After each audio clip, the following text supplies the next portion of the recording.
All right, what is up, Bulldogs? All right, I have a awesome guest here today, Connor Murphy. I'm sure you guys know this man. You've seen his videos, I'm sure. But we're actually going to be talking about. I mean, we'll talk about some of the fun stuff that you know Connor for.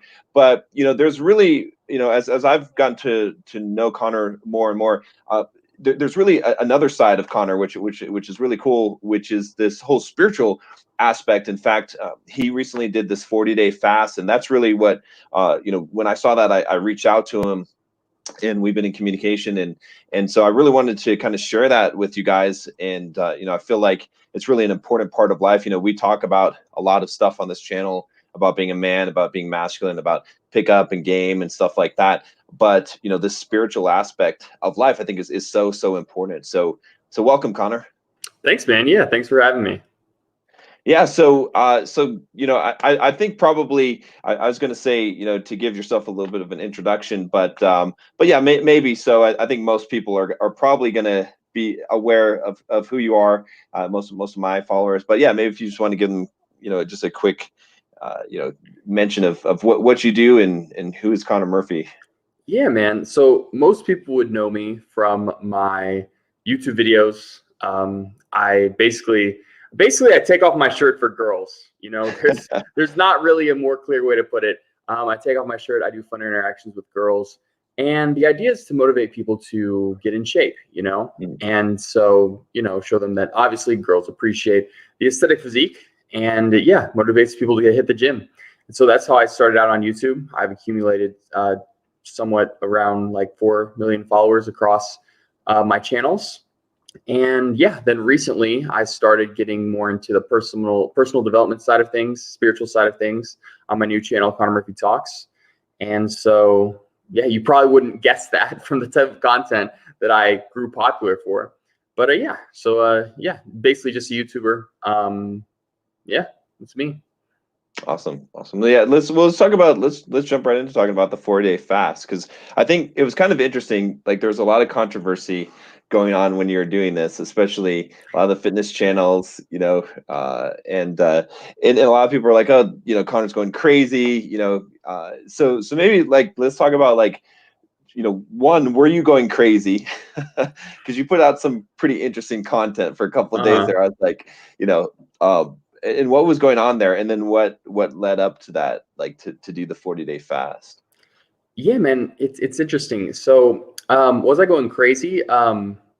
Probably, yeah. I mean, I would say that I'm still crazy right Mm. now. Crazy is really just a word to describe how your mind works relative to the average person in society, right? And my mind is definitely on a different plane of reality. I would say after a few different spiritual experience. Does that mean I can't function in society? No, I can still function perfectly fine in society. But yeah, my mind is definitely it has a deeper level to it now, I suppose. And Right. yeah, when I was posting a bunch of, more interesting content at the beginning, I was definitely on a sort of spiritual high. I Yep. think, you know, basically what happened is I just experienced some pretty incredible things spiritually.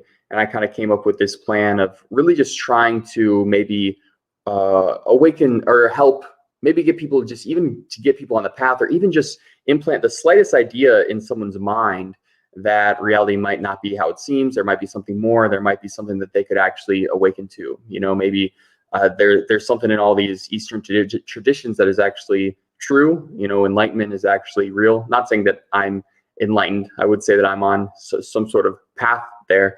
But, really that content was really just to,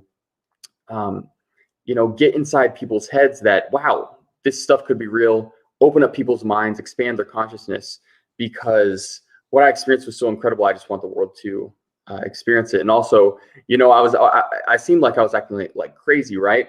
But I was really just enjoying this incredible freedom as well Mm. of not caring what people think. The ego was completely gone. Most people, they don't act how they want to act, Right. right? Because of social conditioning, right? Social norms. And I just realized how silly that was. That idea, it's all fake, it's all an illusion, right? And so I was kind of in that mode, and that made me just fully express and get my message across exactly how I wanted to do it in the moment, which was sometimes it was a little bit crazy, sometimes it was a little bit calmer.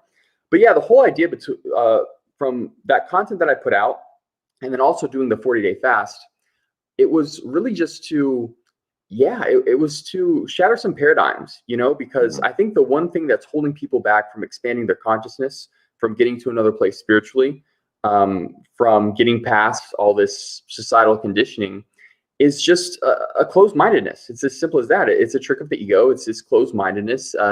It's this unwillingness to change. Their mind is kind of on autopilot. They're not thinking critically.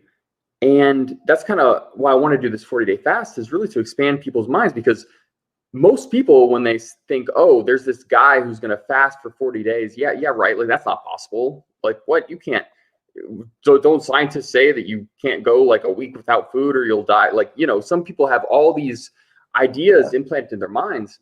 And so I thought, if I could do this 40-day fast, it would really shatter some paradigms, because no one, some people, maybe a few people, most people, they think of that and they're like, I mean, that's just simply not possible. But it is. I mean, I believe that I proved it. I live streamed the entire thing. That's why it wasn't just enough for me to do it. I really wanted to kind of prove that I did it. And so I think it was pretty successful. I got a lot of messages saying, wow, like, you really expanded my mind and stuff like that.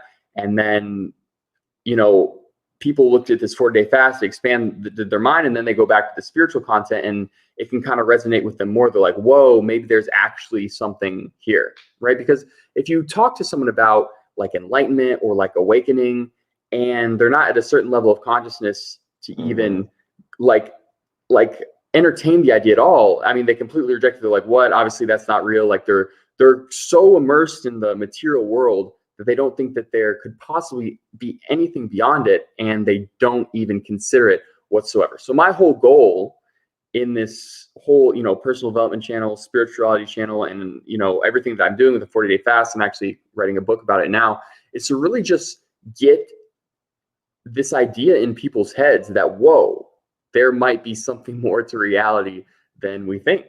Because, and again, because this can be very fulfilling to people, because everyone's chasing happiness in these ways that are simply not going to make them happy. It's not going to make them fulfilled, because that was me. That's why I got on the spiritual path in the first place, because I got all this fame. I had this freedom. I was a fairly successful entrepreneur. I had all the money I wanted at the time, and I still wasn't happy. I thought that was what was going to get me happy, and that's just not true. So I can't force these ideas into people's minds. I can't just say, hey, we're one with the universe. Everyone is the collective consciousness. You know what I mean? You are not your body and your mind. I could say that, but that doesn't mean anything to people. They're like, what? Okay, sure. So basically, all I want to do is get it inside people's minds that these ideas are possible. Okay. Yeah. And then they have to, it's something that you have to realize for yourself. And it's different because it's not something that, you can learn about it all you want, but it's really an experiential thing that you actually have to go through. And yeah, once you're on the path, they'll get there eventually. I feel like that's kind of the nature of reality, is that people, the society, the world, whatever, the universe as a whole is gradually in the process of waking up. And so my job is really just to implant the seed inside people's heads, right? And then they have to do the rest. I can't force it from there. So yeah, that's really kind of the ideas behind acting crazy and doing the 40-day fast and everything like that. Yeah, it's really interesting. I like that idea. I mean, of just like acting unfiltered, just whatever. It's such a difficult thing to do. And I think I talked to a lot of people, and they're like, oh yeah, no, that's how I act. And I'm like, okay, then let's just walk down the street right now, and I just want you to just start yelling like a madman, right? And it's like, well, if you can't do that, then you're not really acting, completely unfiltered. Like you have some kind of filter, you have something that's stopping you. So like to some of those videos that you made, it was pretty clear that I was like, you were just saying whatever you wanted to say, and it's kind of refreshing, because then it's like, okay, well, that exists out there, I think. And yeah, and then with the 40-day fast, it's so crazy that so many people thought you were going to die, and like there was all this and even just like the ego death of, like, I mean, you're a guy that's known for your physique, and then a 40-day fast is obviously going to hurt your physique, so your identity can't be wrapped up in that. And so like that was, I think, one of the things that was very meaningful to me, is I was like, wow, okay. In fact, that's what really made me think, okay, this guy is serious here, is because I knew that if you're going to undertake this and live stream this, that you were going to hurt your physique. And so you must have had this, you must have been serious about this whole thing, because you must have had this attachment from this identity. And that's, you know, I think that's when you put something like that on the line that people would associate with your identity. I think that's where you make that impact, where people are like, okay, this guy's serious, look what he's done. And I like, you know, the idea that, you know, when people see that, now they're going to go back, they're going to watch your videos, and they're going to look at it from a different lens, right? So yeah, so I thought that was pretty interesting. Yeah, for sure, man. It was so freeing, you know, to get to the point to be like, wow, you know, like I am not my aesthetic physique. Like that's not who I am. Like I'm something so much deeper than that. And it was this incredible freedom to realize, wow, like yeah, I could lose a bunch of muscle and still be completely fulfilled, you know? Yeah. Because there was a point in time where, I mean, it's funny because a lot of people, they'll get into fitness and they'll try and improve their physique to fix their insecurities. But Right. ironically enough, as I increased my physique, I built it up. I became more muscular, more shredded, more aesthetic looking. I became more insecure, right? Because I was putting myself online. I was getting all this criticism from, you know, people online, and you know, now I had to maintain this physique, or else people online are they're gonna like hate on it. You know, they're gonna be like, oh, you know, Connor lost his gains, blah blah blah. And so there's a point where even though my physique was better, I was actually more insecure about it. And it was just this incredible feeling to be able to let go of that, because Yeah. yeah, I mean, so much of my life kind of revolved around maintaining the perfect physique, and it caused a lot of stress. You know, it caused a lot of suffering, because you know, I would, even if I would eat a piece of food that I wasn't supposed to eat, you know, I would it would cause suffering. I think about it over and over, like, wow, you know, I shouldn't have done that. You know, if I missed the gym a day, it would put me in a bad mood the whole day. You know what I mean? Yeah. And so it was all this. I was identifying with all these different thoughts about my physique, and it caused a lot of suffering. You know, and now, while of course I like to maintain a decent physique, just for, it's because I like it, you know. This character, I think it's cool for, you know, I treat the human experience, it's just a character, you know. Yeah. And it's cool to have some self-expression to your character, as long as you're not really attached to it. So yeah, I want to have a cool physique. Like that's cool, you know. Just like in a video game, if you're in your little character creation mode, you know, you're probably going to give the dude a cool physique. You know what I mean? You're probably going to increase the muscle mass. You know, when you're in a video game and customizing your character, you know, I would give him a muscular body. So that's what I want to do in this life as well. But I'm not as attached to the idea. It doesn't question my identity all of a sudden if I lose a bunch of muscle, you know? So that was so freeing. And yeah, I'm a lot skinnier now, but I'm having fun building back the muscle, and I'm not, I'm not suffering at all from the fact that I'm a little bit skinnier than normal. I feel like it's just a cool process. It's a cool experience in life, you know? Yeah, yeah. No, I can definitely relate to a lot of the things that you said. And it's so interesting. Like that's one of the reasons really why I want to have it on the channel too, is because like I went through a lot of the same things in terms of, you know, being very insecure and then building up my physique. And then the same thing that you talked about is like now it's like you're on video every day, like everyone's judging you. I mean, if I gain 5 pounds of fat, like there's 10 YouTube comments that are like, hey, you're getting fat, John. It's like, and yeah, it's like you build your identity in those things. And even like with women, right, being successful with women, and it's like you feel like all those things, getting money, getting women, getting, you know, the physique is going to make you happy and fulfilled, and then it just actually makes you miserable. And yeah, and I think that a lot of guys don't ever, they're still aspiring towards all those things, which is okay, but they never realize that those things are not actually going to bring them happiness.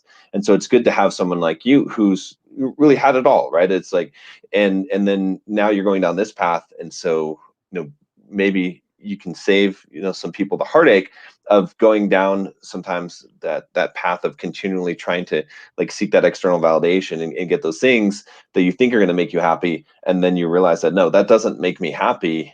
but some people will spend their whole life seeking after those things, never achieve them, and keep on thinking that when they had it right there within them, they had that ability to be happy, to be fulfilled right there, but they never tapped into it. Yeah, I feel so lucky. This is one of the things that I'm most grateful for, is that I was exactly where I wanted to be in life at like 22 years old, but I was miserable, right? And I'm so Yeah, grateful for that, because that showed me at a very young age in life that, yeah, materialism is bullshit. It's not going to make you happy. You thriving in a capitalist society simply isn't going to fulfill you, right? It's fun. It's fun. It can be part of the game. This is not me telling you, hey, don't go out and be successful, right? Like, for sure, go do it. It's a fun part of the game, but it's not going to get you fulfilled on a really deep level. And again, a lot of people aren't going to take our advice. They're not going to believe us. It's too ingrained in their psychology that they need to be successful. Their worth is based on success. Our society is built in a way that makes us subconsciously believe that our self-worth is based on our success. And, that's an unavoidable idea to be exposed to in today's society. And so, some advice: if you don't take my advice, go and try and get rich as quick as you can. Work your freaking ass off. Do everything you can. Get rich as fast as you can, so you can realize that that's not the answer.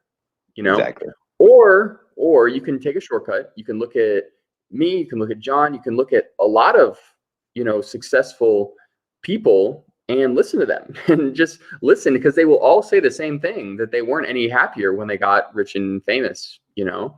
I mean, you can look at all the celebrities. The suicide rate in celebrities. Mm-hmm. Again, I haven't like actually looked into the data, but it just seems from my perception that the suicide rate in celebrities is higher than the average suicide rate. You know what I mean? Yep. The depression rate in celebrities is higher than the depression of an average person, right? And it seems to be because these people, they're going through their whole life saying, wow, when I'm rich and famous, I'll be happy. And then they get there and then they're not happy. And they're like, whoa, that's a depressing moment. Because I was there. I was like, what do I do now? Like, this was what I thought was what life was about. What the fuck am I supposed to do? And that can get you in a really, really dark, depressing place.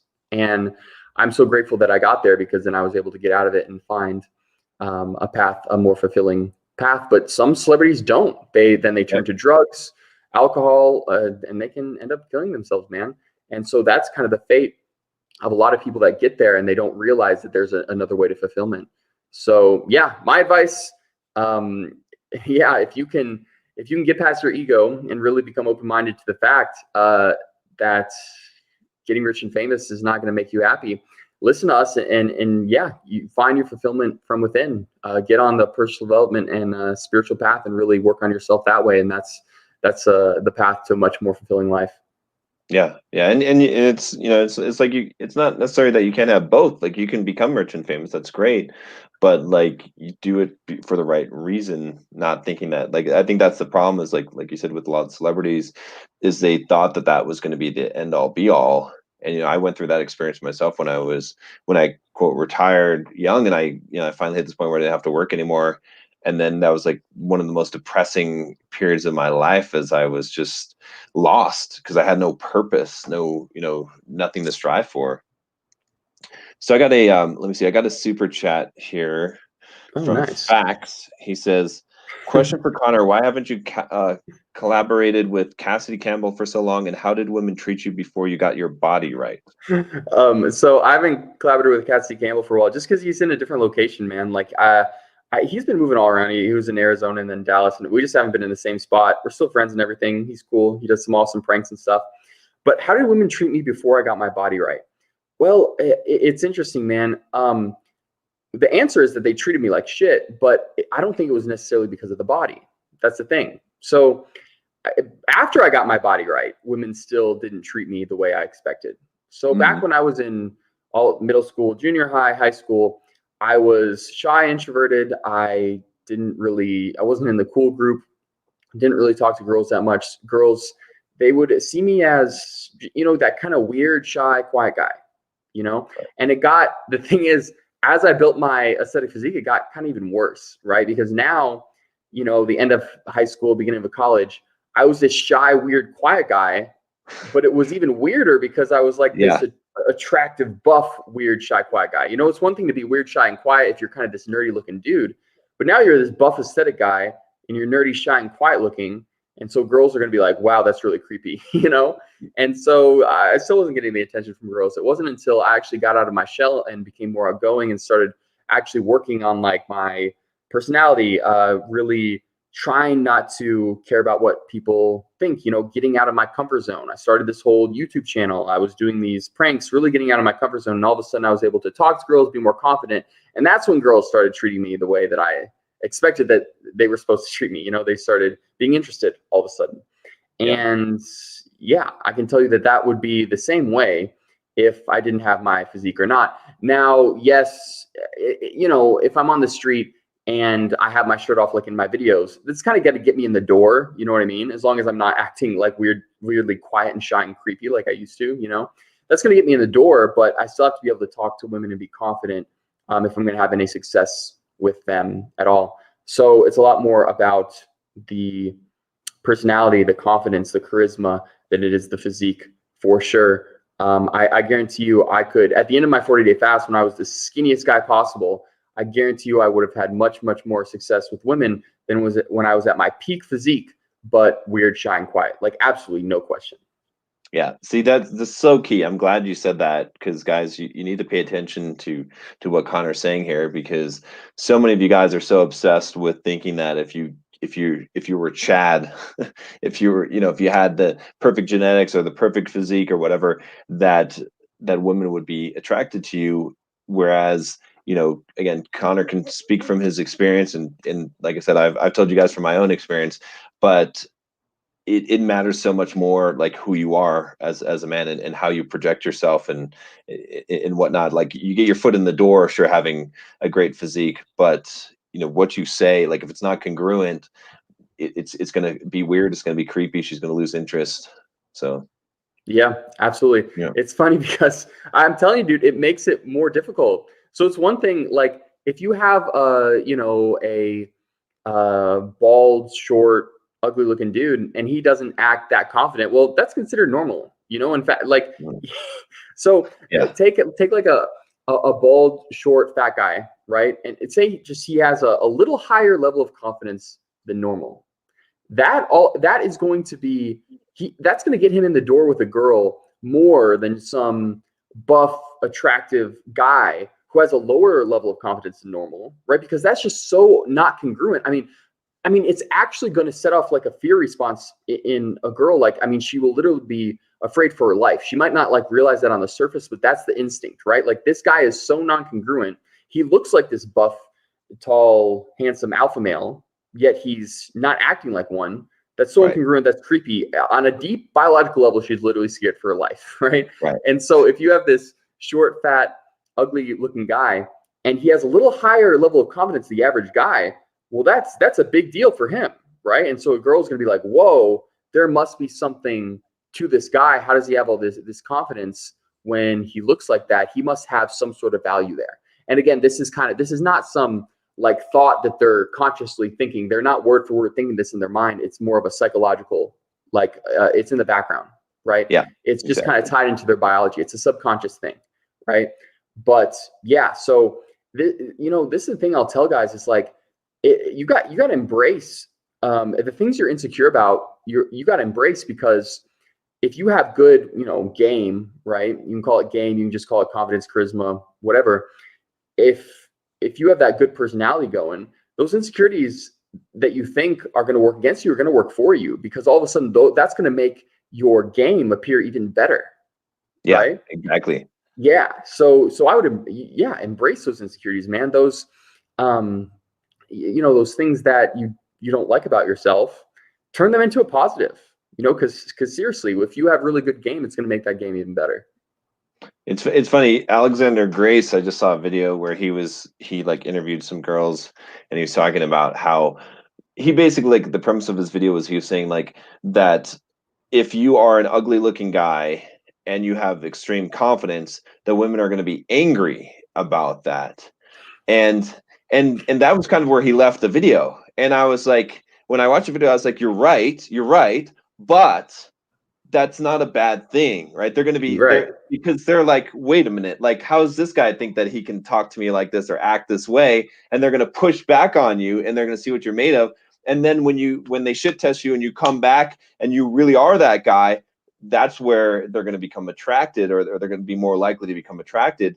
And so I thought it was kind of interesting because, I think it's almost like guys are looking for the wrong thing. They're misunderstanding that, like, this whole idea of, it's like they're trying to build comfort so much, and they don't understand that, like, if you look at any romance novel or any kind of, like, it always starts with some kind of conflict, right? And that's what, the emotional spike, like that kind of thing. So, again, a lot of guys in the comments are going to be arguing and saying, no, it's not true what you guys are saying. I'd rather be the Chad looking guy. And while I'd agree you'd rather be that guy, I can tell you guys what Connor's saying is absolutely true, because I was I was also at one point a buff, shy guy, and it was horrible. I was like, I had friends that I would go out with, and they would be like short and not very good looking, and I'd be like, how is this girl choosing this guy over me? And it would just deflate my confidence even more, and I was getting worse because of it. Yeah. I like the point about, how emotional spiking is good. Like, literally any emotional response from a girl is better than no emotional response at all. Guys will get the wrong idea. A girl will have seemingly like a negative emotional response, right? But that actually means that she's interested. If she wasn't, and again, okay, yeah, like, it's different if you're a creepy douche and you like touch a girl's ass and she throws water in your face. Yeah, that's a bad emotional response, and you're not going to get anything out of that, right? But if it's like a somewhat normal interaction, if it's just kind of like something that you say that's coming from a confident place, and she has a negative reaction to it, I mean, that's a good thing. If she wasn't interested at all, she would have a very neutral or no reaction at all. She wouldn't even give you the time of day.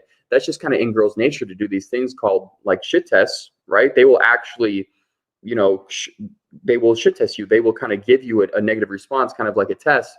And depending on how you react to it, it's going to increase or decrease their level of attraction for you. So an example would be like, this is kind of a bitchy thing for a girl to do, but be like, wow, you're pretty short. Like, yeah, I don't know if I could date you. You're so short. And the average guy would be like, what? No, what? That's so mean. Like, you're so superficial. Like, oh my God, you know what I mean? And that, oh, gosh, that's going to kill the attraction level. Yeah. She's gonna like leave you immediately. No more shit testing for you. That was the best part of the interaction you're going to get, buddy. But if you play it off, or, make a joke about it, or just change the subject and act like you don't care, that shows your level of confidence that you're secure with yourself, and that's actually gonna increase her level of attraction for you. So yeah, a lot of guys won't get past this. It's like they go up to a girl and they get a negative response, and they think that that's bad, so they just go away and they quit the interaction. Well, yeah, that was our test. You just failed the test, dude. Like, yeah. Exactly. So don't think of a negative response from a girl as negative right away.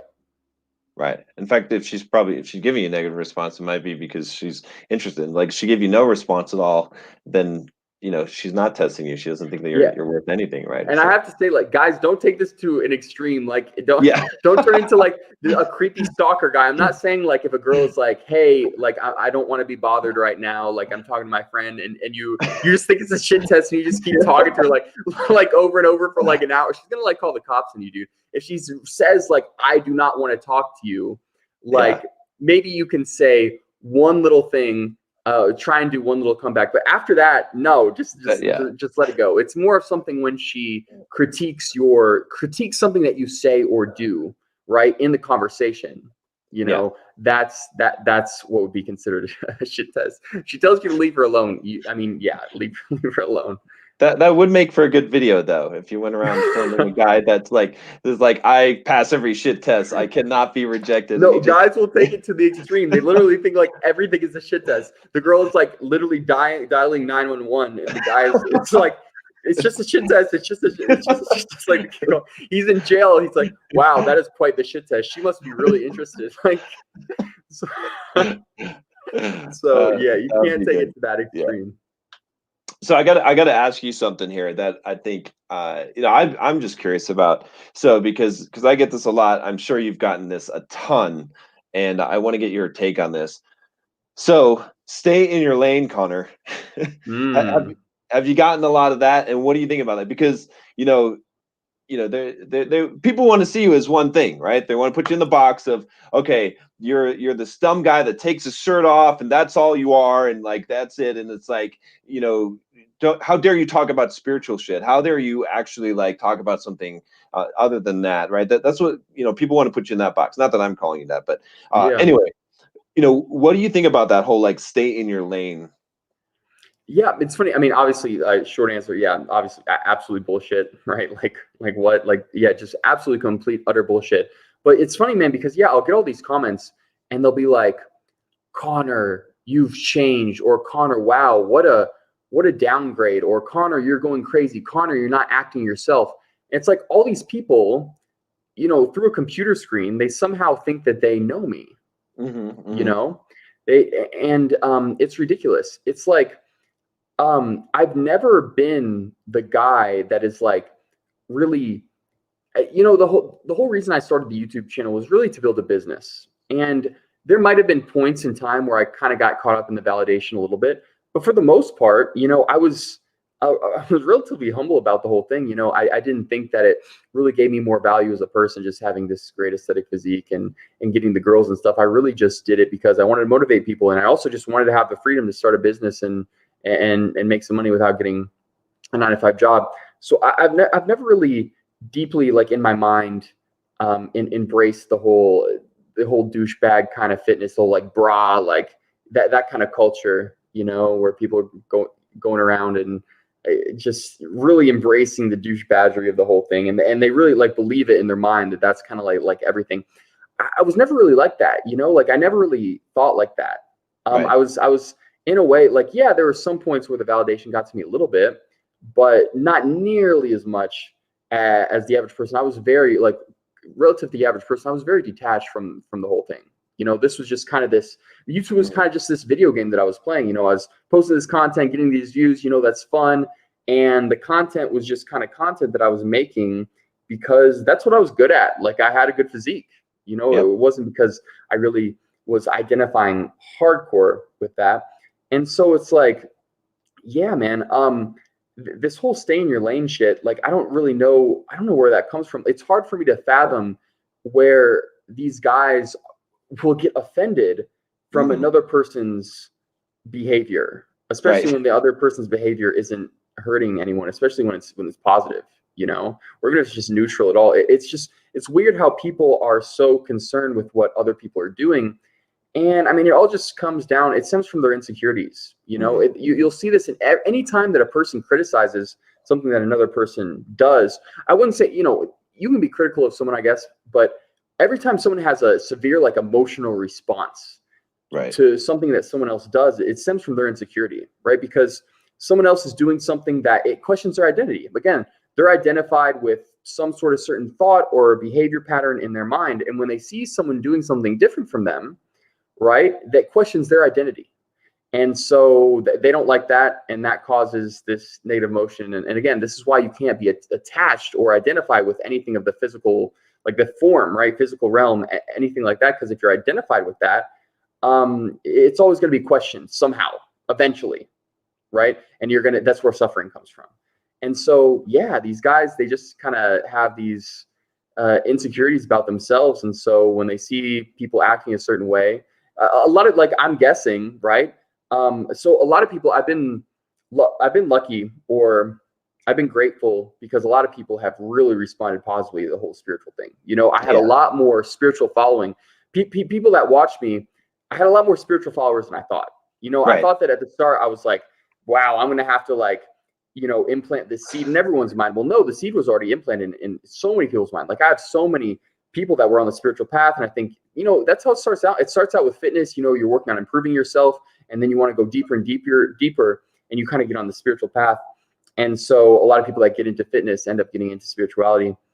But I thought that all these people were just going to be like, no one was going to really get it, and I was kind of going to have to convert everyone. But people Yeah.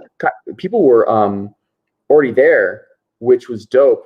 I kind of lost my train of thought, but yeah, what was the question again? These Oh, I was talking about the stay in your lane, like, your reaction to that, like to people telling you to yeah, stay in yeah, your so, lane. yeah, yeah. Yeah. So these people who are watching my channel are really say they're like really really into the whole. They're identified with their physique because that's definitely part of the people, right? Sure, for sure. Part of Yeah. part of the people, they're part of the people have been in the spiritual or the self development route for a while, and they've kind of merged over to the spiritual level. And a lot of people that have watched my channel, they've been just attached to the physique aspect of their life. They think looks is gonna they're so attached to looks is gonna get them girls and whatever. And all of a sudden I come out and I start talking about how that's not the answer, how spirituality, I'm talking about all this spiritual stuff, and they're like, they don't even want to consider that because they're so identified with the physical world, the physical nature.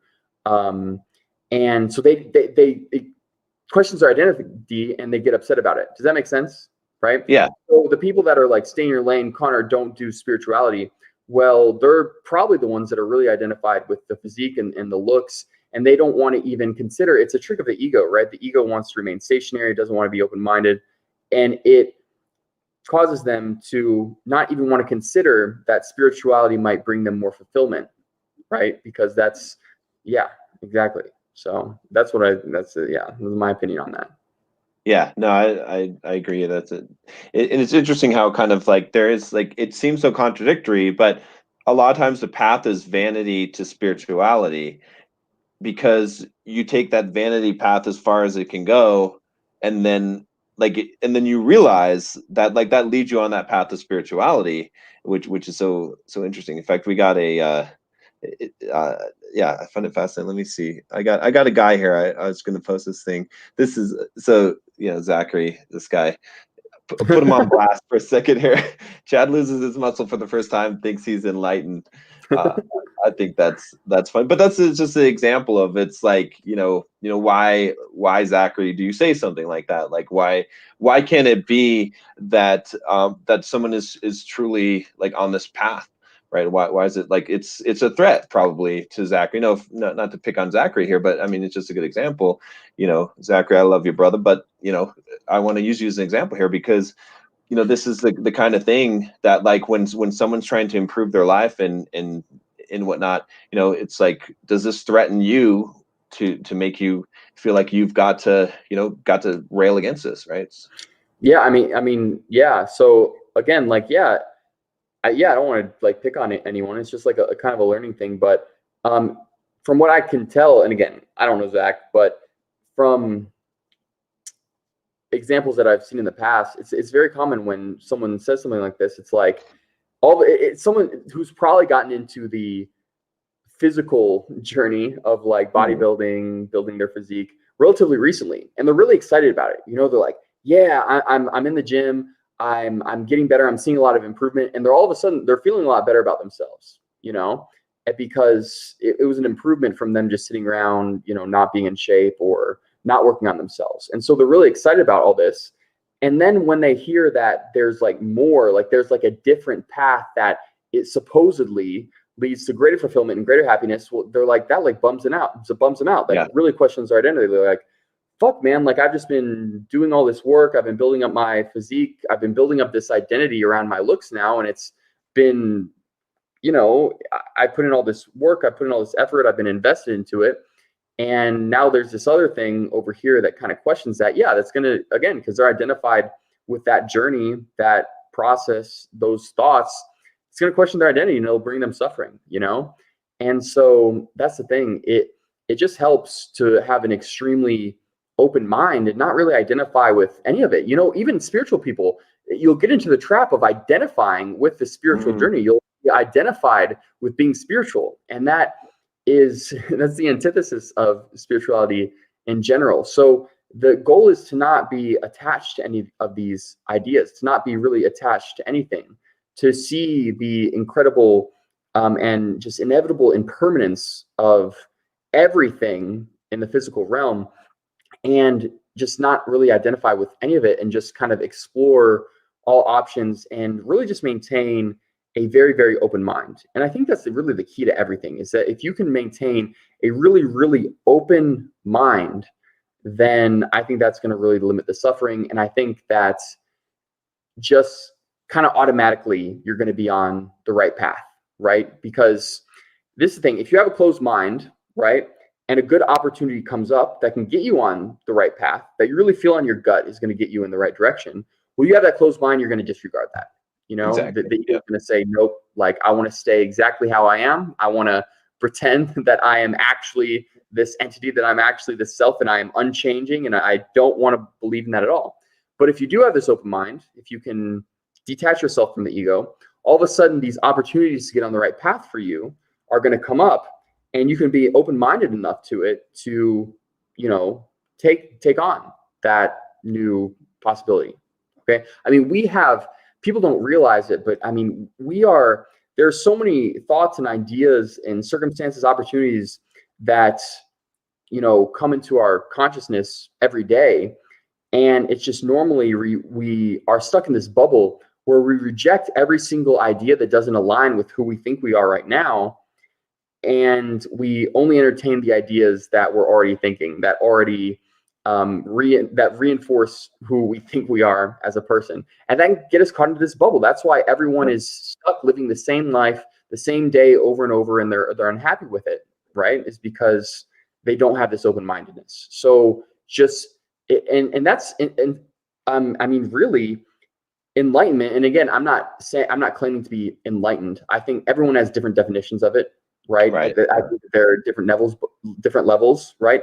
But ultimate enlightenment, really a good definition, is just utter and complete open-mindedness beyond anything that you could possibly imagine, right?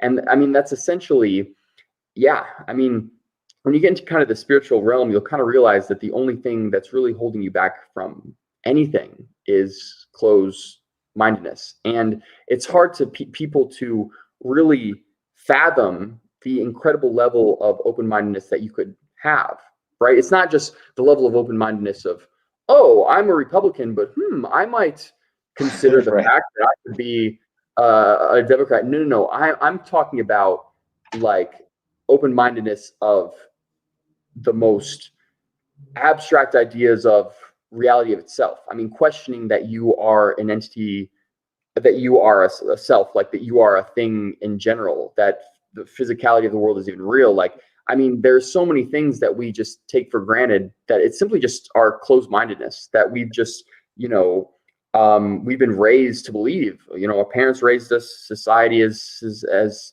reinforced this idea into our brains. So, I mean, just in general, if in life or on the spiritual path, open-mindedness is key. And I think people can really benefit on just each day really, really thinking critically and questioning every single idea possible. Not even just the common ones, but even, I mean, I think it's even more powerful to question the deeper ideas, like the nature of reality itself. Who am I? I mean, that's the most fundamental question in spirituality, right? Is who am I? You know, because everyone just takes for granted. They're like, oh yeah, I'm this physical human, right? I'm this body and the mind. Like, obviously, right? That's what I've been led to believe since I was a kid. Well, you'll find that, I mean, from a pretty empirical, I mean, factual might not be the right word, but I mean, a true experiential standpoint, that's simply not the case. And you can experience that through spirituality, that you are not the body and the mind. And it's something that you can actually experience. And this all comes down to being extremely open-mindedness. And that's what things like meditation, that'll kind of help. It helps those closed-minded thoughts that you're kind of constantly bombarded with to kind of fade away, and you'll kind of seep into this space of open-mindedness where you can have these realizations. But I think it's so important in every day-to-day life just to be extremely open-minded. Yeah, no, I agree with you 100%. And, you know, especially coming from a background of being a software developer, I was very analytical, very skeptical.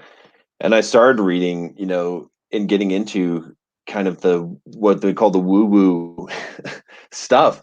And I mean, the quality of my life significantly changed. And I started to see things and connect in different ways, and started, what was really crazy was I started having all these synchronicities happen in my life where it was like to me, it's like guideposts on the way of knowing that you're on the right path, because it's like, you know, this, there's no way this could have just been a coincidence, right? And this, like, so you pass that signpost and then you see another one and you're like, wow, this is like, this is crazy, you know. And then people will say, oh, it's the law of large numbers, and they'll try to explain away the thing. But like, as you're experiencing it yourself, those signs only exist for you to know that you're on the right path, and other people won't understand them. But if you're experiencing those synchronicities, then you know that there's no way this was not a coincidence. This was something that was like put directly into my path to tell me that I'm going the right direction. And yeah, it's a powerful experience. And like I said, you know, I came from a completely skeptical background where I would have said, you know, Eckhart Tolle and all these, like, I would have just, I rejected all those things. And then now I've come around to the point where it's like, well, you know what, I incorporate a lot of that in my life. I still have an analytical, like I still have, you know, math and numbers and business sense and all those things. But, you know, I think again, it's like the same thing like we were talking about with the, like the staying in your lane. Like, people want to put you in a box and they want to put reality in a box. And it's our job to like break out of that and to say, no, we can, you know, the world is so much bigger than what we imagine it is. Right. And it's interesting. People would rather be correct, right? And again, when I say people, I'm talking about, I mean, the ego, right? The ego self. The ego self would rather be correct than to be happy, you know? And so it'll become overly, you know, material and realistic. And when someone, you know, questions the nature of reality, where they're like, well, maybe things do happen for a reason, you know? And the egoic mind will completely shut that off and say, no, no, no, no. I want reality to be exactly how I thought reality was my entire existence, you know?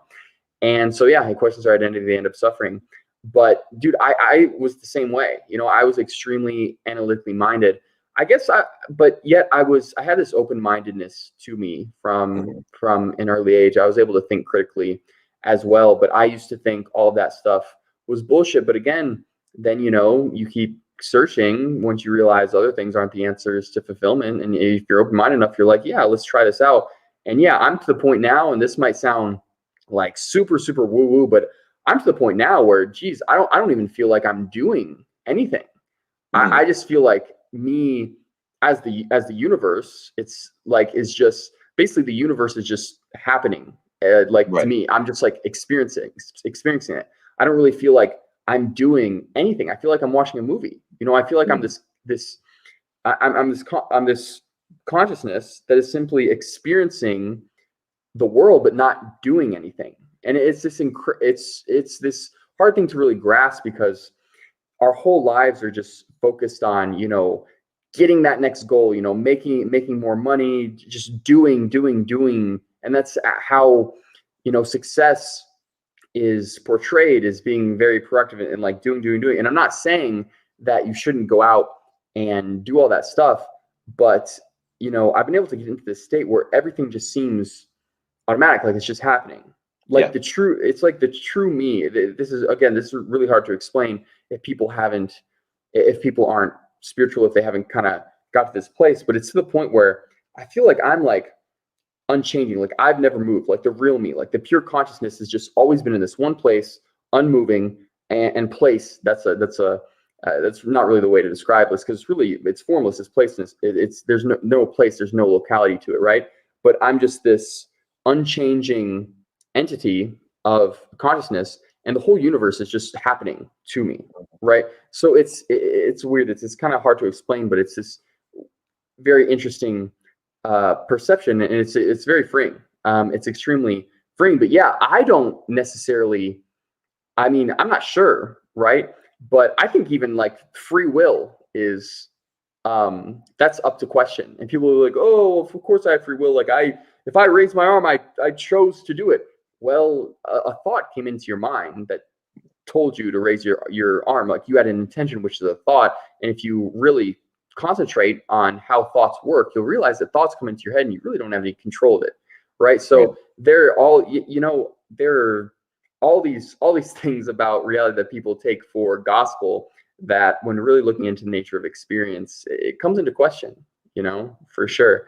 So yeah, like synchronicities in life, like don't get too attached to them. but absolutely entertain the idea like, whoa, maybe reality isn't what it seems. Maybe reality isn't just this, randomness. Maybe there is something to it, and maybe I think it's way more important to go with your gut. I think that thinking is really what gets people in a lot of trouble, and it's really the cause of all suffering. I think that there's this deeper kind of instinctual thing, and not even really from a biological level. I think that there's more of like an instinct, this gut feeling that is really deeper than all of that. And if you trust that rather than trusting your thoughts, I think that that can really get you on a good path in life. Yeah. Yeah, I agree. I think that it's interesting when you look at.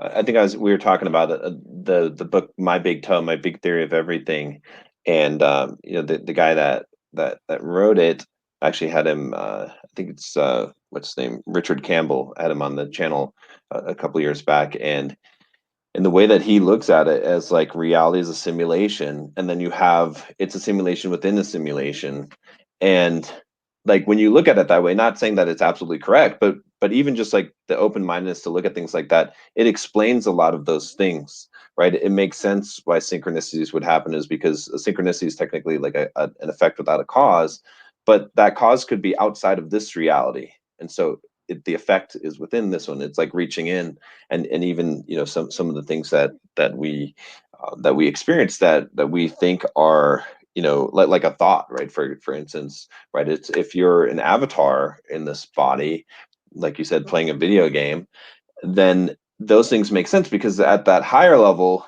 it's controlled. Like your free will at this level is an illusion. You don't have free Right. will at this level, but at some higher level you do have free will, or whatever being Exactly. or consciousness is controlling you has free will. And maybe at a different higher level they don't have free, and it could go on forever. And it's like that's like the nature of consciousness. Like we can't know the answer to these questions, but when you're confined to this one box of thinking that this reality is the only reality and it has to be this way, and then you can't see that bigger way that all these things, they could still work in a logical sense, just maybe within an extra reality outside of this reality.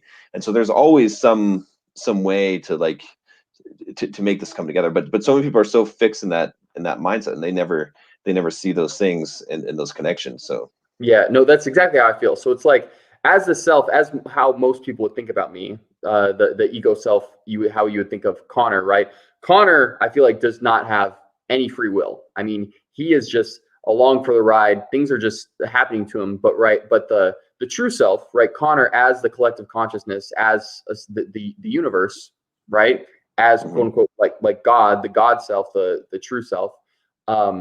He, or I should say us, because essentially this collective consciousness is everyone, right? And again, this is kind of woo-woo. This is, I totally understand if you guys aren't following me here, but on that level, I on that level am all powerful and am creating my experience exactly how I want to create it, right? And so, I believe that everything throughout my life, whether it be positive or negative, I believe that it is happening for a reason, that I'm exactly where I want to be. I, at the higher level, right, want to right. be. The ego Connor doesn't want to be here right now, right? But I, at the higher level, want to be here, right? So even at the darkest days of my like depression, or horrible like accidents happening, like I truly believe that everything is happening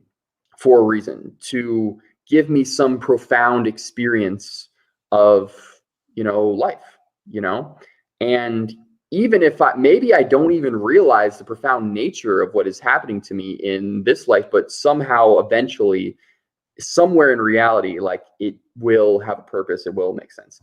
And I think that's a great, and again, this isn't really, it sounds like some sort of dogma or some sort of like theory of mine, but it's really something that I've experienced. You know what I Right. mean? And that's hard to, from like a spiritual standpoint, it's really something that I've actually kind of experienced. And that's hard. Again, that's hard for people to believe. I'm not asking anyone to believe me, right? This is just hopefully people can be open-minded enough just for the seed to be implanted in their mind that this kind of stuff is actually possible. Just a 1% chance that this stuff could be possible, so they can go searching for themselves, because everyone that goes searching eventually, they kind of start coming to the same realizations. You'll notice that someone who's on, and I'm not saying that any of these paths are better than others, but some sort of like Buddhist path or Taoist path, they'll end up having these same realizations, right? Yeah. Of the nature of reality. So it's really, really interesting, and it kind of shows that there's something to be found. There's a reason that all these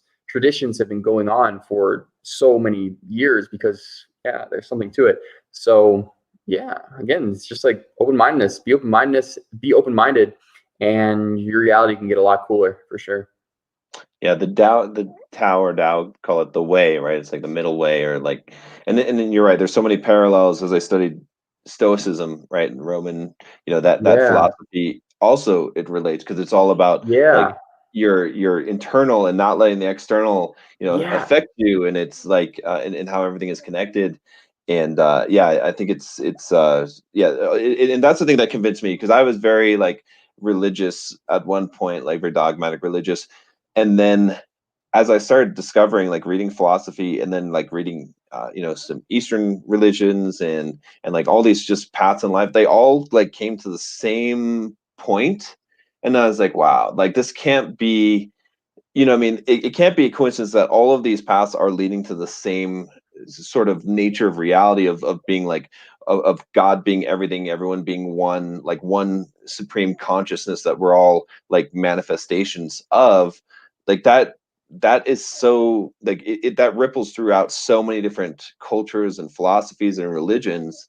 And to me, that was like the convincing thing. Again, I'm not going to claim that I have like the full understanding of the nature of reality, but to me, it was convincing enough evidence where I'm like, okay, there must be some truth to this concept. yeah. It's interesting. So Stoicism.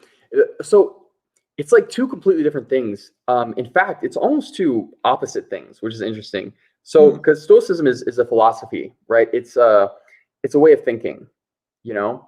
And then you have these other paths of spirituality, which is really a way of being, a way of knowing, and they're very, mhm. very different, but they're they're talking about the exact same thing. I think uh, I think Stoicism is a good thing for people to look into if they have an extremely intellectual mind, because it's a way of getting, both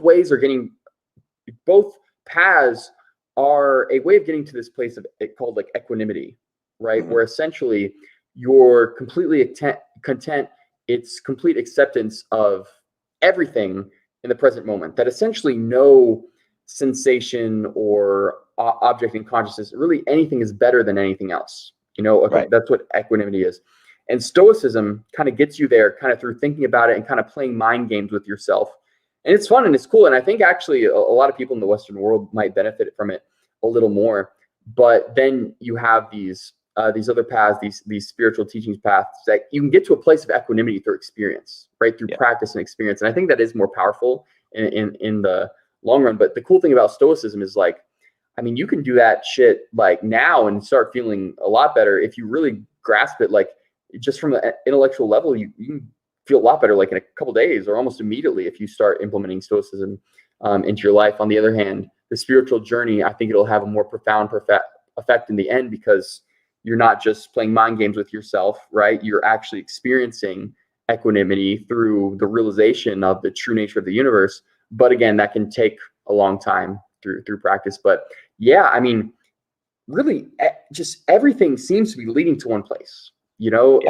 All practices. I mean, all religions in general, even though so many religions have been so corrupted throughout time, you'll realize that the base, the true nature of it, it's all trying to get to the same place of really just hiring or expanding our levels of consciousness, getting to or really, to put it more simply, I mean, how the human feels, it is really just being more happy, being Yeah. happier. So yeah.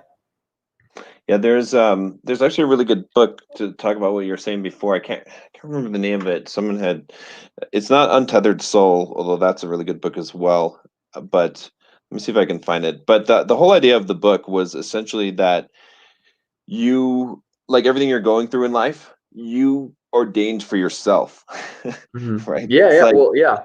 you know, and I really think that's true, because then that, like, everything has a meaning. It's like you purposely made it so. I think of it sometimes as like if you're playing, like, the video game Sims, right? The computer game, and it's like the little sim. Like, how does the sim explain like what he's doing? That's like us. It's like, oh, I wanted to go to the gym today because I wanted, like, and it was like, no, there was actually someone else like higher up that was having you do those things. But we're like trying to explain, why we're doing things and what our motives are. But in reality, maybe it's like the higher level of our consciousness that is directing us to like do those things, and creating these experiences in life, and it's selected, okay, I want to actually go through this pain, I want to like go through this hardship in order to like perfect my soul to some degree, like to go through Yeah, that evolutionary process.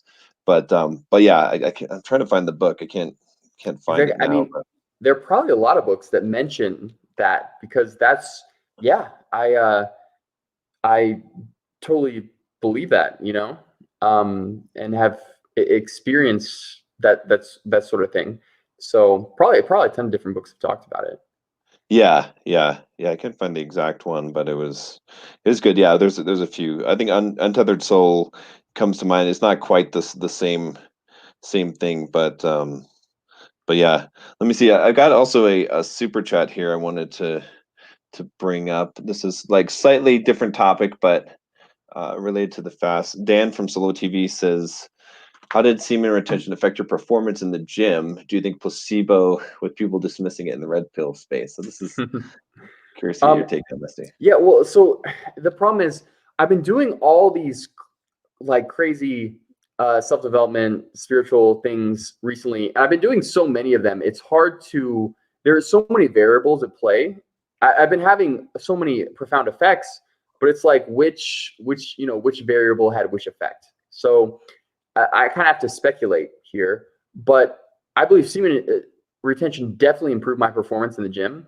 I mean, you Hmm. can think about it, man. I mean, that's just like, it's a source of energy, right? If you're not expelling that energy through getting rid of your semen, that energy is going to go to other places in your body, and like, yeah, you're going to be able to perform a little better in the gym. Again, I think it's a balance to everything. I don't think that just because you retain your semen, you're going to put on 5 extra pounds of muscle a month or anything. Like, it's not that big of a deal. But there's no question that it helps. Like, it's simple. I mean, it's simple. Like law of conservation of energy. You know what I mean? Like, there's more energy inside your body, like you're going to be able to use more energy at the gym if you're not using that energy to like ejaculate. So for sure it helped. To what extent, I don't really know, probably just a little bit.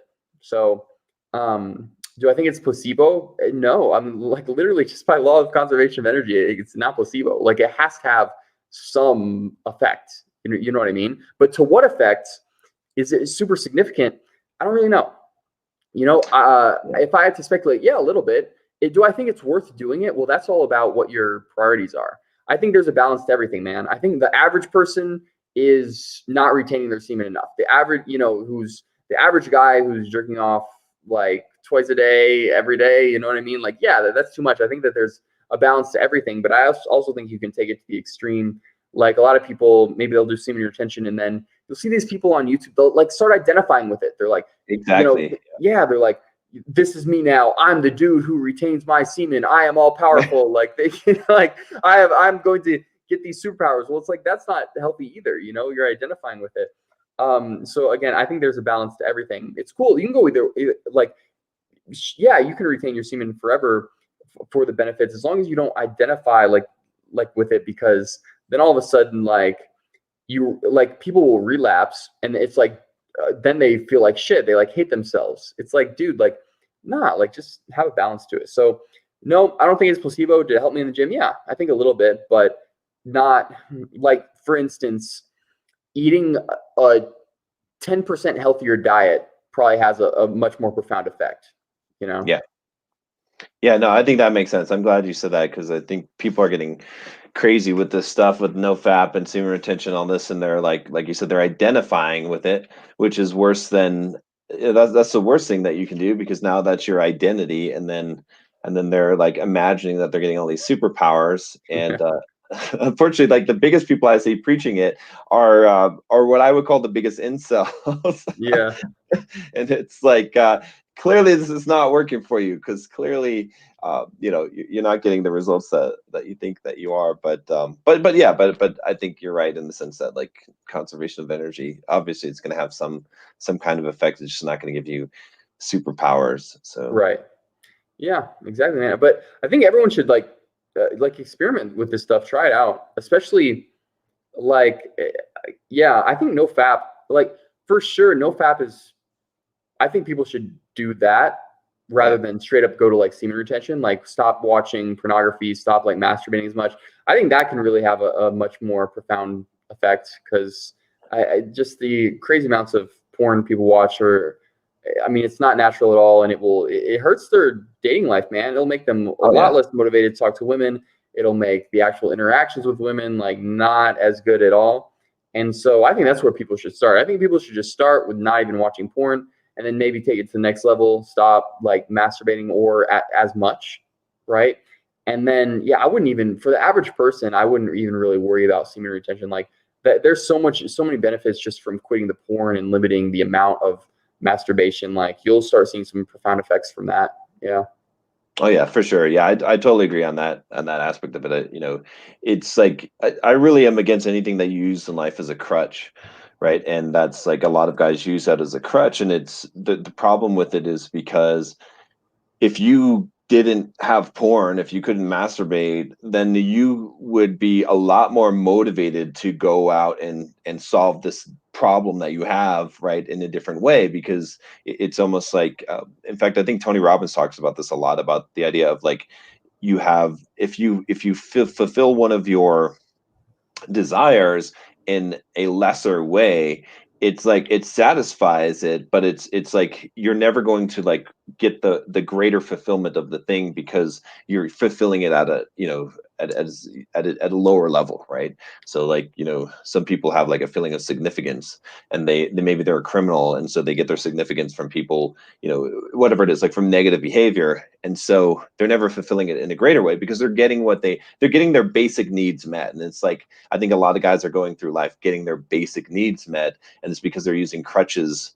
And if they get rid of those crutches, then they would have to like go and figure it out. Like, I mean, if you're a guy and you're afraid to talk to girls, and you have no other way of getting like of fulfilling that desire, you're going to figure out how to get that shit done. Like you're going to Yeah. do it somehow, right? In fact, I think that was one of the biggest things that really improved my dating life and like my game, everything.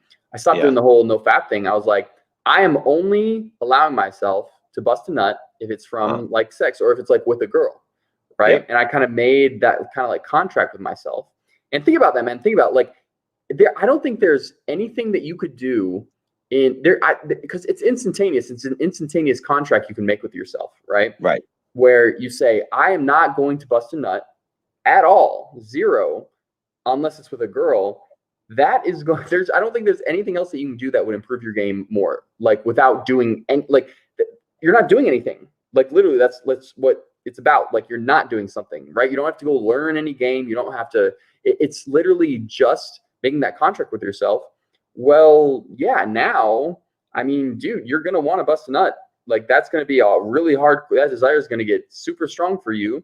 And now the only way you can do it is through finding a girl. I mean, yeah, you're going to find a freaking girl, dude. And so that's going to help you solve a lot of your problems. And that's where my dating life really improved. In fact, Yeah. I mean, I took that, it kind of got me to the extreme where Yeah.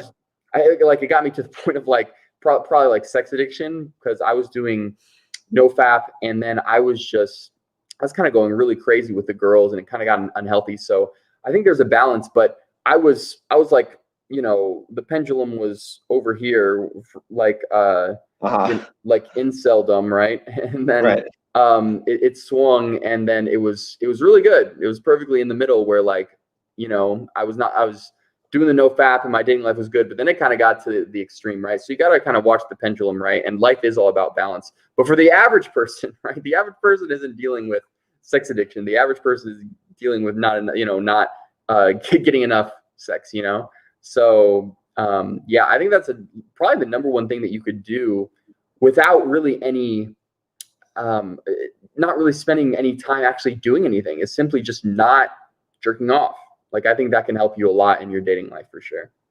Yeah. I went through the same thing with the pendulum. It's kind of funny though, because it's like a lot of guys that get into game and pick up stuff. It's like because we were so far in the incel side of Yeah. things, and then you go too far, because then it's like, well, at first I think it motivates you too, because it's like you're seeking this validation, and then you get a little bit of it, and then you realize it's not enough, and then it's like, well, wait a minute, every single girl doesn't think that I'm hot, so like let me go and like, you know what I mean, and then you're trying to prove yourself, but then eventually I think you get to the point where you're like, okay, this treadmill never ends. Like there's no way I'm ever going to, because I mean you could sleep with hundreds of girls and you're still going to have some kind of self-doubt in your mind, thinking that you're not good enough, or something, and so you have to find a different path. But yeah, but you got to get on that path first. I think many guys haven't even experienced that, and so Yeah. they do what you're Yeah. saying. I think that It's they're it's a tough one. It's like it's one thing to take our word for it. Like there's so much evidence out there that, oh, you get money and you get fame, and it's not going to make you happy. And a lot of people believe that, and they'll be like, okay, cool, I'm gonna go take another path. It's a really hard one to be like, I can have sex with 3 girls a day and it's not going to make me happy. People are still gonna be like, I think I need to experience it first. Like, I don't know if I want to take your word on that one. Like, I definitely want to have that experience before I decide. I'm going to decide for myself whether that's not good enough. That's one of the things where it's kind of hard to take people's words. I think that's a lot harder to take people's words for it, where, that's something. And I think that's also, it's probably an easier one to fulfill yeah. than being rich and famous. So yeah, You I think mean, so? You think it's easier to to have 3 girls in a day than to be rich and famous? okay, 3 girls in a day is a lot, but yeah, Again. I think I don't, Okay. yeah, I don't think it's that hard, man. I mean, if you have good game, like Yeah. think about it. I mean, really, you just have to have three. Well, okay, I mean, 3 girls and then schedule them on the same day. That's not hard to get at all. Like, yeah, that's really not hard to get. I think Yeah. that's leagues easier than getting rich and famous. Yeah. Especially famous. Like getting famous, might take some sort of luck. Like Yeah. so no, Yeah. like absolutely, dude. If like I think anyone, literally anyone, I mean, uh 99% of guys, unless, Right. I mean, obviously there's some exceptions, but 99% of guys can get to the point where, yeah, they have 3 different girls that they're having sex with for sure. Yeah.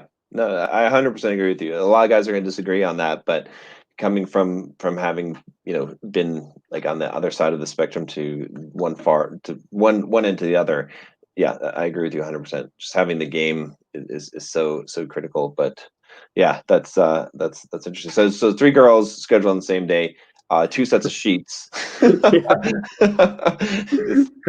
you gotta Ideally, plan this out, guys. or a couch, or a Yeah. Oh couch yeah, and a bed. Yeah, yeah, that's what yeah. In LA, I had a designated couch just for that. A nice leather yeah. couch, doesn't There you get go. won't get dirty. You can just wipe it off. Like I would invest in something like that if you're serious about the whole three Yeah. girls thing, man. Invest in like a nice leather or like faux leather couch that you can wipe off easily. But I will tell you this, because like you said, that like it's harder for people to be convinced that like something like that wouldn't make them happy.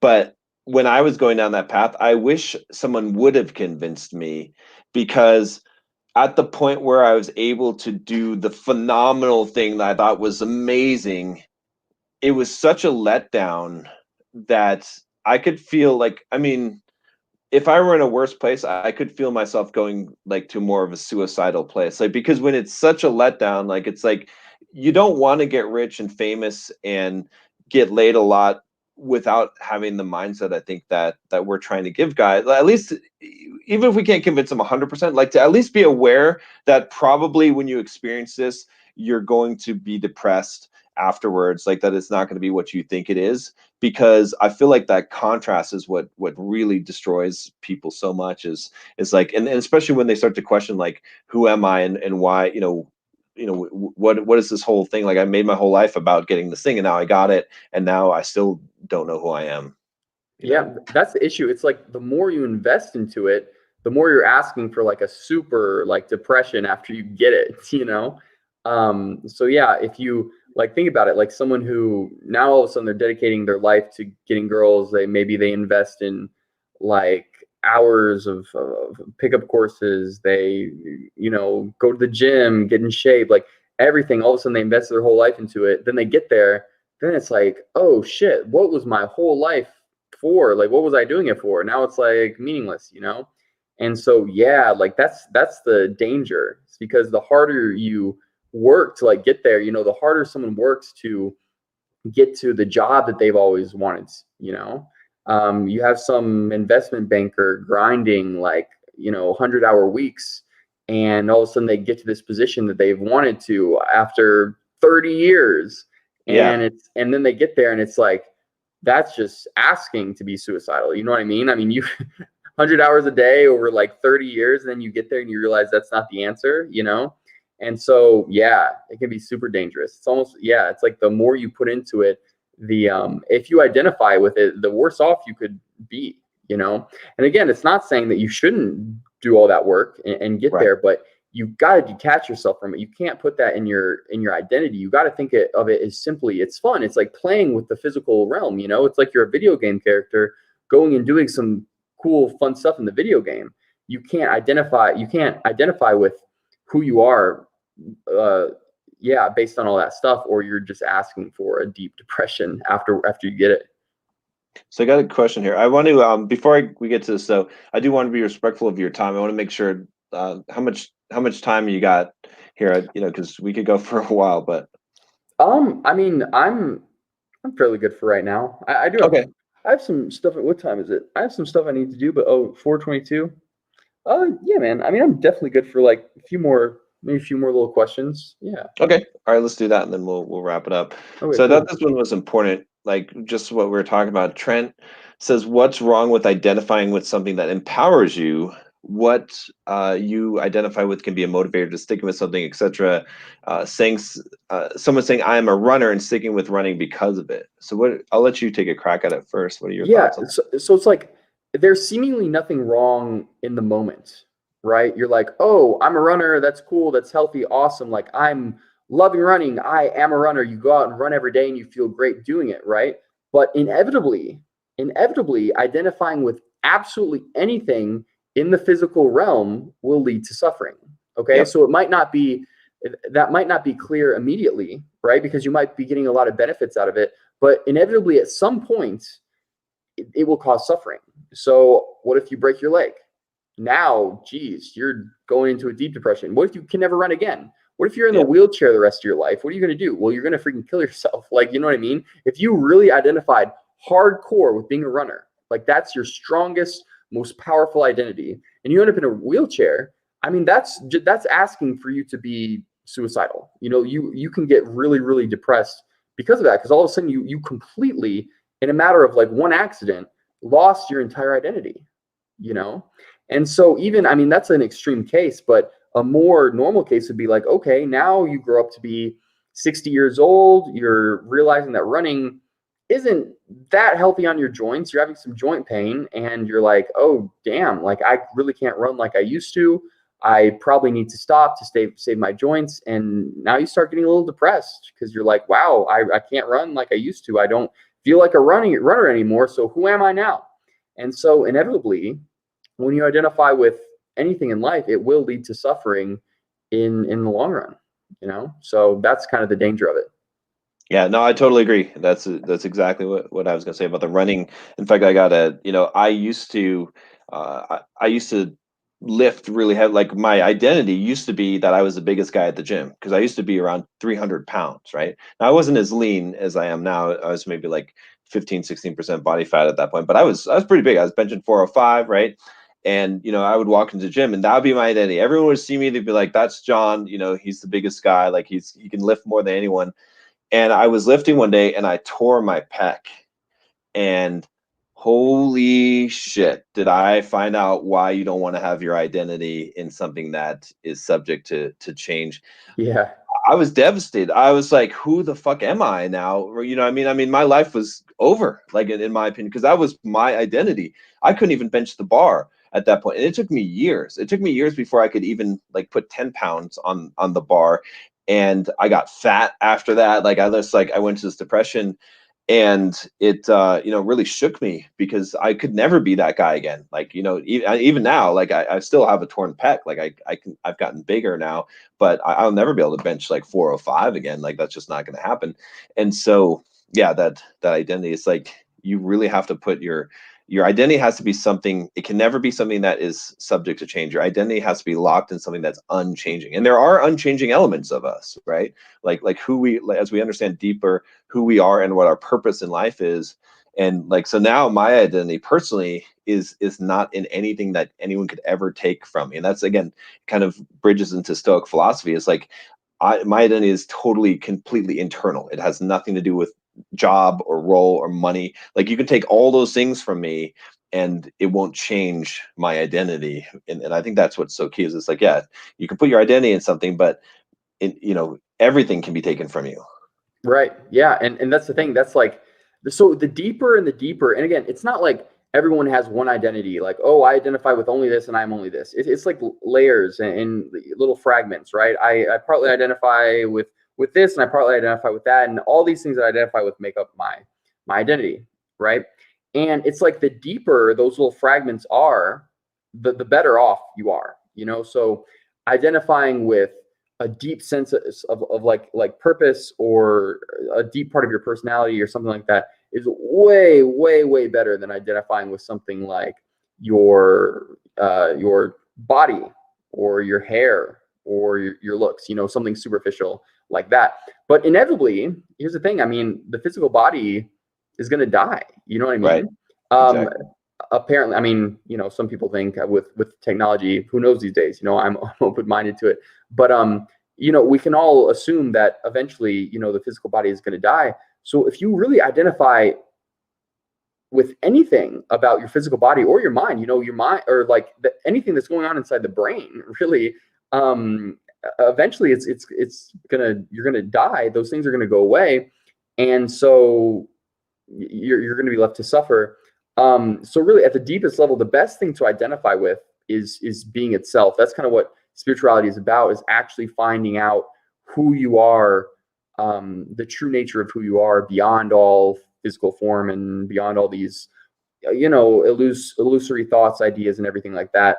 But yeah, that's on the deepest level. I think it's way better. Like it's really hard for someone to just jump straight into that, So for the average person, I think it's better to just kind of, I wouldn't say you shouldn't really try to identify with anything, but more shift your focus, right? Just shift your focus more towards deeper aspects, Yeah. your life purpose, or, some sort of really deep level, fairly, relatively unchanging part of your personality, because even our personalities are very changing. But the more you focus on those deeper things, the better off you will be, for sure. Because at least, say some sort of, assuming you don't change your mind, some sort of like deep purpose can last you at least this entire lifetime, as long as you have this brain and everything is working well with your brain, which is going to last you a lot longer than identifying like with your body that could go to shit at really any time, and inevitably goes to shit as you age. Exactly. Yeah. No, I think that's good advice. Yeah, because sometimes it's hard. Like, you don't know exactly what to attach that identity to, but just focusing on different things, and the internal things as much as possible. Again, that's why, like, I think Stoic philosophy is a good path to this, right? It's like, if you start studying that, then you stop relying on the things that you can't control, and start working on the things that you can control. Yeah, I think it's way better to so yeah, again, it's still not the best, but it's better to identify with like internal things, like your thought process, like, not, I wouldn't say thought process, but like out it's kind of good to identify, not good, but it's better to identify with some sort of like Stoic mindset, because that can bring some sort of happiness and fulfillment. For people that don't know, I mean, again, it's just kind of a way towards equanimity, accepting of everything, But I guess the problem still comes in, like, at the end, if like that philosophy can still be questioned, if you're not complete, Right. And that's the problem with identifying with really anything, and that's why it's cool. Like, I would rather, it's the better of two evils. Like I'd way rather you identify with like Stoic philosophy than some like superficial shit. But Sure. in the end, I think it's better to just try and be free from identity at all. Try and remain open-minded enough where you're not really attached to anything. It's just like your focus is more on these deeper things. I guess that's how you want to look at it. Right. It's like being formless, like water. Like yeah, exactly. Yeah. Let me see. Got a shout out. Give a shout out here to Coach EO, the $10 super chat. He says, "Great guest, John. Respect to both of you." Thanks, Coach EO. By the way, I think Coach EO, his book came out today. I think either today or yesterday. He's got a book, "Cut the Bullshit: A Guide to Living as Your Authentic Self." So no you way. guys can check that out. Sick. Yeah. Cool. All right. Let me see if I can field a couple more questions here. Let's see, guys. If you want to do it like a super chat. I'm trying to look through. I'll pick out questions as well, but if you really got something you want to ask Connor here, probably like maybe 2 questions, and then we'll wrap this up here. Let's see. I guess we'll take a look at this one. I think this is this question's kind of big, but I guess we can address this one. Akash says, what are the steps we can take to find our inner purpose? I've been struggling with finding a quote grand purpose I could potentially identify with. Oh man, I think you'd probably be better answering that question than me. But man, in terms of finding your inner purpose, I really think it's all about.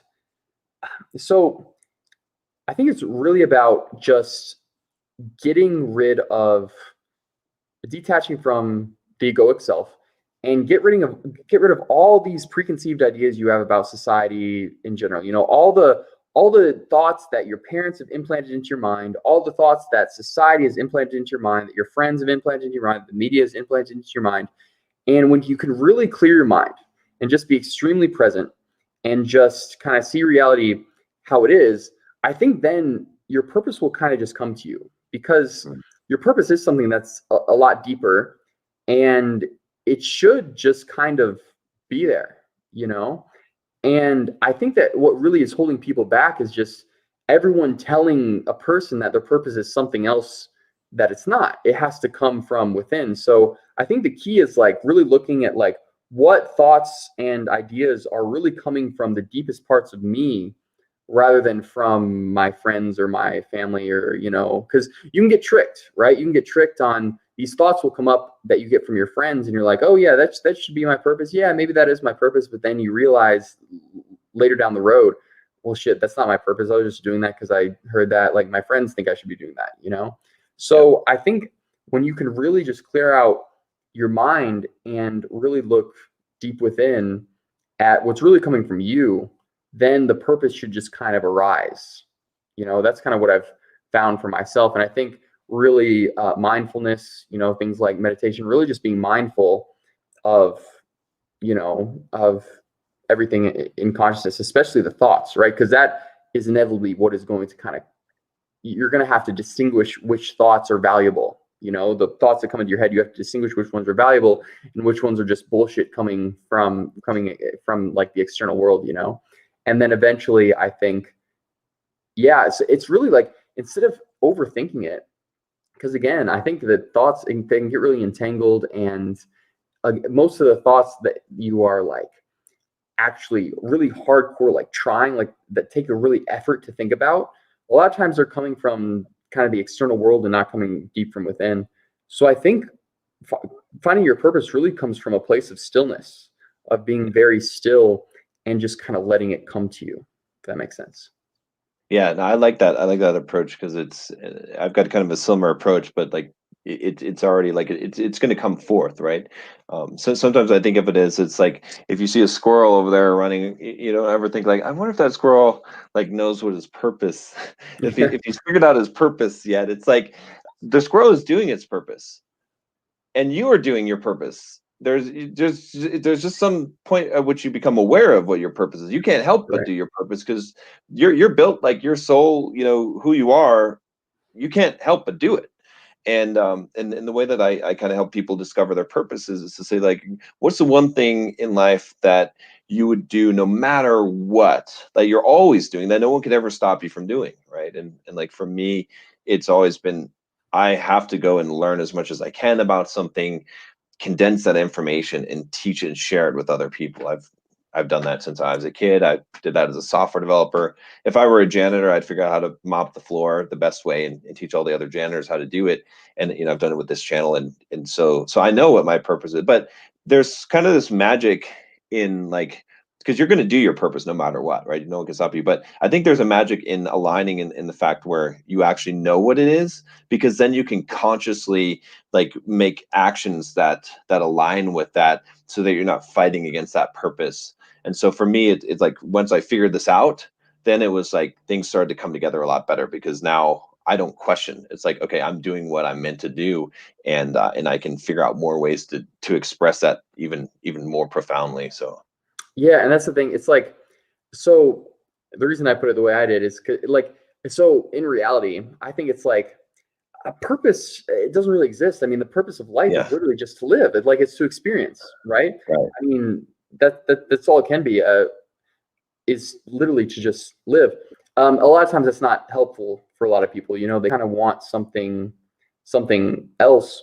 And again, I think it's fun to find kind of a thing called a purpose in life, but again, not be too attached to it. It's like, yeah, okay, this is some really cool thing that the character can go do and have fun with. But a lot of people, they attach purpose to like their identity, right? That's kind of the ultimate mhm, identity of most people. It's like, I need a purpose to identify with it. And without a purpose, I will be unhappy and I will not, I won't have an identity. And that's kind of where you can get caught up, is because it's like, well, I mean, what if your purpose doesn't work out? Well, then right, you're kind of screwed. So, I mean, the purpose of everyone really is just, and it kind of has to be, to simply experience. I mean, that's all it can be, mhm, right? That's all we mhm, literally have, is experience the present moment. That's all your purpose, that's all your identity can actually be, is just this experience itself, like the present moment, being, you know. But yeah, but again, I think it's fun to find something like a little more surface level purpose to have fun with the character. But then I think the more, like I said before, the deeper that it can come from, right, the better. The less superficial, the more that it can come from that place, the closer it is to that place of pure being. The more it can come from that, the present moment, the stillness. The closer that it can be to that, I think the better and the more fulfilling your purpose will be. yeah. I like that. I like what you said there. I think that makes a lot of sense, because you can't get attached to that either. And yeah, and it's and yeah, ultimately you're just here. It's Yeah, like you're exactly. experiencing, like we're like, if you think of it as God's consciousness, like it's the purpose is for us to grow, like, and evolve by experience. Right. You're not, that's the thing, is like most people, they're not going to know why they're going through this stuff in this lifetime, That's the one thing. It's like so many people, they'll have something negative come up and they're so arrogant to think that somehow it's negative. But you don't know Right. in the grand scheme of the whole universe whether that event was negative or positive. In fact, if you really, really, really look into the true nature of things, you realize that, yeah, nothing is quote unquote negative. It just is, and it is for a reason. Yeah, it is the universe's plan or the universe's action to make that thing happen. And yeah, that's the ultimate place of happiness and fulfillment, when you just take things with pure equanimity as is, and you embrace every single second and everything that's going on, and everything is great. There's not things kind of seem negative, but negativity is beautiful in and of itself. Everything is just experience. So that's kind of the ultimate place that you want to get to. That's a good segue into the last question here. I think this one's a good one to address, which is, Anglo-Saxon says, "What's wrong with suffering? Isn't struggling what life is about? We live in the physical world. You suffer and cause pain when you're born. Should we then abort and sterilize everyone?"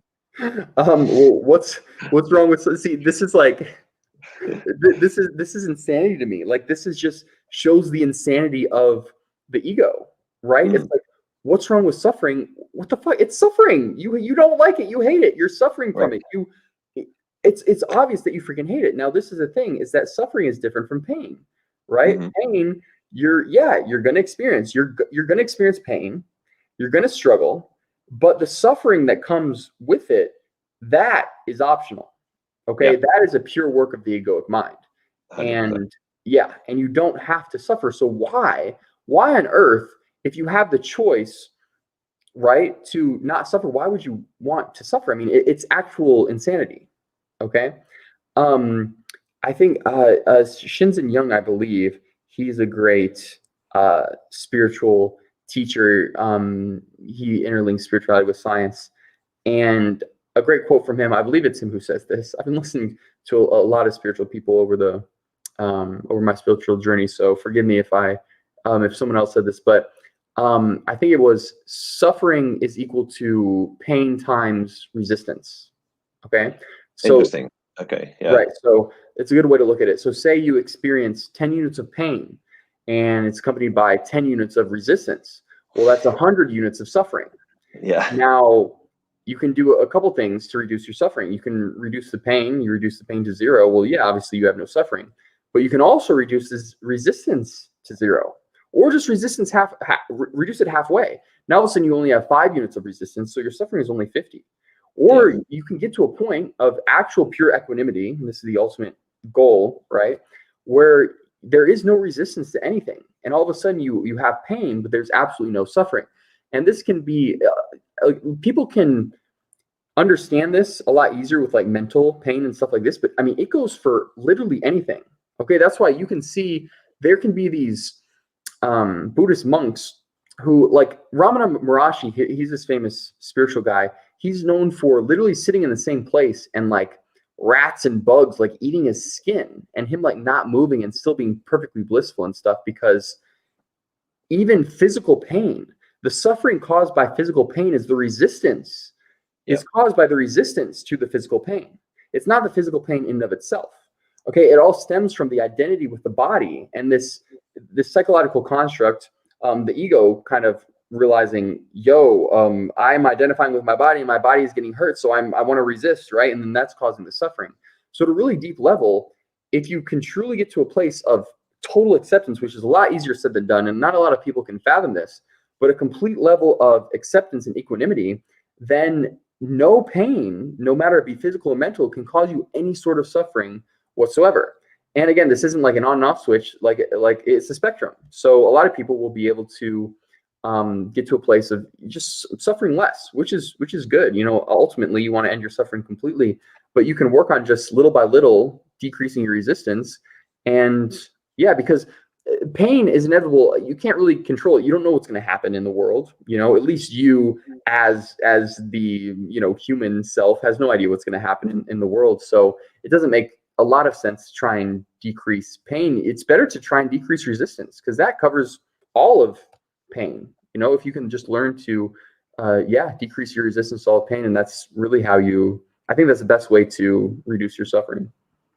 Yeah. I like that. I never saw that equation of the pain times resistance. I think that I'm going to start using that from Yeah. now on. But yeah, I agree with you 100%. Like suffering is a choice, and so many people make that choice to suffer. Like you can't make a choice whether you're going to have pain, but if you suffer, that's like it always comes from non-acceptance, a non-acceptance of reality every time that we're suffering. But when we just accept things and we let them be whatever they're going to be, and don't have an expectation on how reality should be, then we don't suffer. We can end our suffering, And I think I was just talking about this on a story on Instagram, where someone was saying about how they suffer because they have things that they can never get. They want things they can never get in life, and I would say, well, you have two options.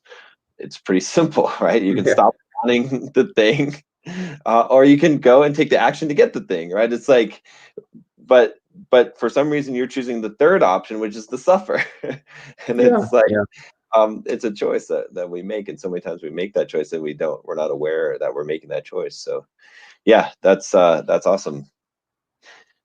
All right, guys. I think that's about it, man. Appreciate you taking all the time, Connor, and yeah, it's been great. You sharing this with. I hope that we can reach more more guys in understanding, like, I really like appreciate having you on, because you're a guy who's really had it all, right? I mean, you've done all the things, like, you've checked off the famous box, you've checked off the making money box, the girls box. And it's like, I think when you have a spiritual message, it's much more impactful than someone else who hasn't had those things, because they could always say, oh well, this person wouldn't be so ultra spiritual if they could get all the girls they wanted, or they could, like. Yeah. It's like it's another escape mechanism, you know. I'm going to get into spirituality so I don't have to live in the normal world. That's not what spirituality is about. But yeah, that's what a lot of people, think it is, and then try and go down that route for. So yeah, hopefully man, I really appreciate you having me on here, and I hope it impacted a lot of people for sure. Yeah.